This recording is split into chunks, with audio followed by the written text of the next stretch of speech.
if we kind of pin it there for a minute and just talk about your role now at Sheffield, looking back, having to have done all the jobs and now being in charge of an organization where obviously you've got specialists in certain areas that you're going to be bringing on board. How is that, walk me through the mindset there and the change in terms of how you lay out that performance staff?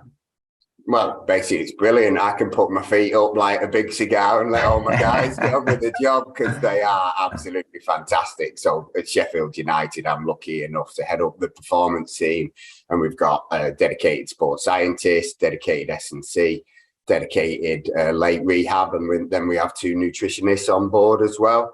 So they're excellent. And like I mentioned before, I kind of present myself as a generalist when it comes to performance. All my guys, although they have specialization, they are supreme generalists as well. They've worked in all aspects of the job. And that makes my job incredibly easy because they have an appreciation for how all the different departments work and interact, and appreciation for the importance of everybody's roles in there. In terms of bouncing off ideas, it allows it to be a real democracy rather than going in and being autocratic as a leader. Because everyone has that appreciation and experience for what's going on, able to generate fantastic ideas from everybody that has had different experiences, different knowledges, different biases. And it's just been a joy to come into that field. As a leader, obviously, you've got to adapt what you're going to do. And it's about generally providing clarity, supporting everyone in your department as much as possible, audits, clear goals, tasks derived, and the likes. Very different from how I first started. Really challenging, lots of learning and CPD around leadership and how to motivate and drive a team. But it's, I think, it's hard. It's about that clarity that might change from time to time, but it's having clear direction for your team about what you want to achieve, how you're going to achieve it, when you're going to achieve it, and then actually executing those ideas. We can spend like months and months and years coming up with what is our culture, coming up with these buzzwords and spending ages. It doesn't really matter. It's about what are you doing. You can spend too much time on trying to make these things perfect. You've got to be right. We've got a good idea. We've got a good establishment on the direction we want to go. Let's start executing these ideas. So, for example, at the moment, we're generating an individual development plan for each one of our players. So everyone, a coaching staff and a performance staff, has been allocated to a certain group of players. And we've been gathering lots of information on them through questionnaires. We've got them to write a success story for themselves in the future, canvassing coach and performance staff, and then we're generating all that into a performance plan, giving them clear direction on where we think they can benefit the best, whether it be strengths or a weakness, and then again, it's executing all those ideas. And we're fortunate enough to be able to do that really well because we've got the staff to do it and we've got the coaching staff to do it, and we have got that clarity in what we want to do. Yeah, it's tremendous when you can see problems through another practitioner's eyes, so that everything isn't a nutrition problem, or the S&C doesn't always think everything's a strength problem, and the sports scientist, everyone has their biases, but to be able to see it through the lens of the different practitioners is such a benefit. If we look at a couple of things I want to touch on, that maybe circling back to that success story piece, obviously mindset plays a big role in performance. Is that something that through the performance psychologist side of things, or what brought that about, of having the players kind of really outline what success means for them? Yeah, at the moment, because it is one of the bigger performance roles that I've got into, I'm trying to just swallow a leadership book every week. So I'm coming up with lots of principles from lots of different areas at the moment. But I think psychology most comes down to common sense. You're never coming up with anything that is absolutely groundbreaking, and you had to be incredibly innovative to bring it up or develop a new basis of science. It's all very, very commonsensical.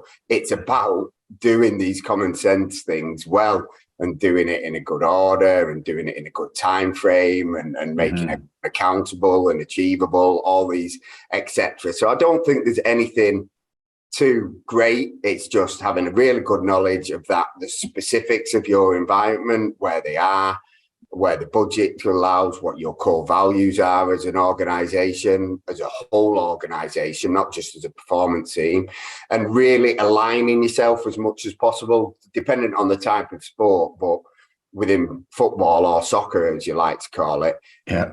Performance mainly comes down to your tactical and technical objectives. Physicality is a subsidiary of those elements. So you really have to have that very, very clear alignment with the technical and tactical desires and overall ethical approach from the coaches. So it's getting that really close alignment in terms of goals, in terms of language use, in terms of structures. And again, coming into this team, I've been super fortunate that we're all housed, the medical, the coaching staff, the performance staff, they're all housed in the same offices. So it allows it to be holistic very easily, and we're able to bounce ideas off each other.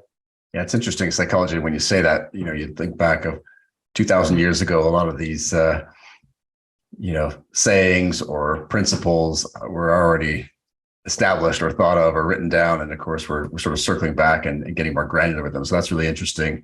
Yeah, I'm doing a massive disservice, by the way, there. Yeah, there is a lot of cutting edge new science as well. So disrespectful bastard, but there's certainly neuroscience and the likes that is like, if you read help to clarify where to direct your attention. Think slow and blue line thinking, the high performance podcast book, all things like that go into real in-depth levels of how we think and react and are emotive beings and the likes. But I think when it comes down to principles of outlaying those kind of highly scientific areas, again, they're fairly commonsensical in the end. For sure. And when I recently had Dr. Emma Tester from Tottenham on, and her speaking about the coaching staff deciding to shift in terms of their, new coaching staff came in, they decided to pivot in terms of how they view nutrition. And of course, she then had to, overhaul what they were doing. And so I'm curious, from your point of view, you mentioned there, obviously everyone having the similar values or, moving in the same direction. Obviously with coaches, that's always the last sort of line. And it can be challenging at times to really be able to line up exactly with the performance staff and what you want to get accomplished. Can you speak to that a little bit of just what are some of the potential challenges you've seen maybe along the way before your time even at Sheffield of trying to communicate with the coach or to really be able to support what the coach is trying to do with the players? So as I said before, kind of alignment of their language and wants. So a big thing at Sheffield United is that we play at a high intensity, and physicality is going to be a huge factor in how we perform. We've shown clear correlations between our high intensity distances and how we're performing as a unit.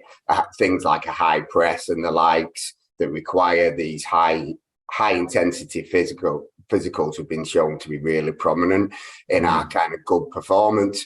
As well to that, we're looking at this season because of the Winter World Cup. We've got a ridiculous game fixtures as you're used to in basketball. We're playing 3 games a week, every single week. So then are we aligning those high intensity demands that are completely regular to our nutritional elements? And how can we sell nutrition through that football vision goal? And then it becomes a lot easier. So things that easy relate to that are around carbohydrate periodization and making sure we're getting sufficient carbohydrate stores to fuel that high intensity that we've said so important. Are we maximizing our recovery strategies because we know that game is coming again? And that's around the whole food approach from a supplemental approach as well. And the list just goes on. So it's about how do we get that buy-in for the specific objectives of the whole bigger picture, and then how can we do that from a more specific frame point from nutrition? And those are the things that have just jumped to my mind very easily. Yeah. There's lots more going on with the nutrition in terms of, like I said, recovery and health. But the big blocks that we're trying to sell to the players at the moment is making sure that before every game we've had sufficient carbohydrate stores. And then we're also approaching a little bit at the moment about the appropriate approach for our substitutes. Because there's so many games, the governing body has increased the amount of substitutes that you can have. So you can pick up to 7, 5 of those that can come on. But we want them to have a slightly different approach when it's close to game. So we always want them to maximize their carbohydrate stores, because they could be on after a couple of minutes, and therefore that's important. But do those players need the same approach, whether they come on or they don't come on during the game? So should they be having, so for example, you'll see players snacking on Haribos and things like that during the game. If they're substitutes and they're doing that several times a week, that's perhaps going to be inappropriate in terms of calorie consumption, in terms of sugar consumption, that might lead to body composition problems.